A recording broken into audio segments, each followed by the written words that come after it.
Bonjour les amis, c'est Tony le Belge. Eh bien quoi, on se retrouve déjà dès le mercredi maintenant. Ben ouais, parce que j'ai une grosse actu cette semaine. Vous avez vu, j'ai la 790 Duke. Je vous l'avais annoncé. Elle est particulièrement violente. Parce qu'au contraire de toutes les bécanes que j'ai reçues jusqu'à présent, qui étaient la plupart du temps pratiquement neuves, celle-ci, j'aime autant dire que vu la tête des pneus, elle a déjà vécu. Donc, le moteur est vraiment rodé. Il est d'une violence. Alors, avec la petite cartouche à crin en plus, ça va très fort. Donc, justement, on se retrouve aussitôt. Pourquoi? Parce que je vais essayer de faire cette nuit une petite vidéo son-off sur l'Acra. Parce que, à part la nuit, je vois mal comment je pourrais faire une vidéo un peu sympatoche à des vitesses raisonnables sans prendre trop de risques. Donc je vais faire ça cette nuit, donc normalement elle sortira jeudi. Et vendredi soir, j'espère pouvoir vous annoncer également la première vidéo sur la CBR 650 qui va arriver demain. Et dimanche, il fait 21 degrés, on doit aller rouler à deux avec la KTM et la Honda. On va se faire chier les gars, mais alors grave. Donc je vous montre aussi un peu la tête du pneu avant. Donc alors cette 790 Duke, je l'ai déjà eu l'année dernière. Elle est toujours aussi plaisante.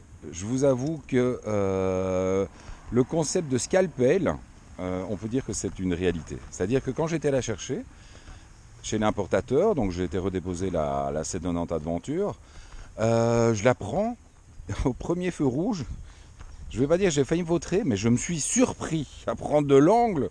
Je me suis dit merde. Et en fait, cette bécane tombe toute seule dans les virages, quoi. Le réservoir est super fin, donc la position est vraiment... Ça, en fait, elle n'est pas tellement roadster, elle est plutôt presque super motard, la position sur la Duke. Ce qui, en fait, revient un petit peu à la base, vraiment au départ, à la genèse de la première Duke, qui était une moto avec un physique difficile, dirons-nous, mais qui était déjà un avion de chasse en mono. Là, on est effectivement sur le bicylindre qui en fait roule un petit peu comme un mono et comme un bi. C'est-à-dire qu'à bas régime, elle est très coupleuse. Et alors qu'on monte dans les tours, ça va très fort.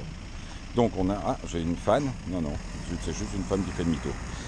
Donc pour le reste, on va en parler. On en parlera dimanche, hein, quand je vais vous faire la vidéo complète sur cette Duke.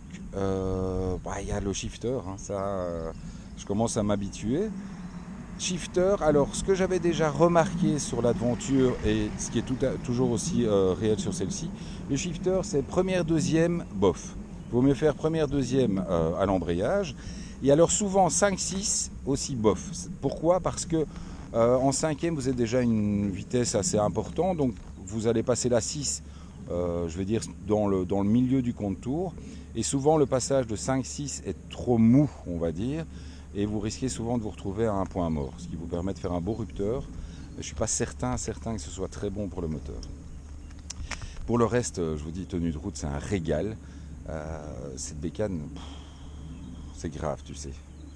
C'est grave que je réussisse à tomber pratiquement amoureux de toutes les bécanes avec lesquelles je roule. Mais bon, ça fait partie de mon boulot. Parce que voilà, moi je suis comme ça, j'aime la moto. Bon allez, il me semble entrer en un tracteur, donc on va essayer de s'habiller vite fait, hein, histoire de passer avant le tracteur. Oula, ça va être chaud. J'espère qu'il ne va pas remonter à droite. Ou sinon, il faudra vous passer de la vidéo embarquée. On va déjà se faire plaisir là.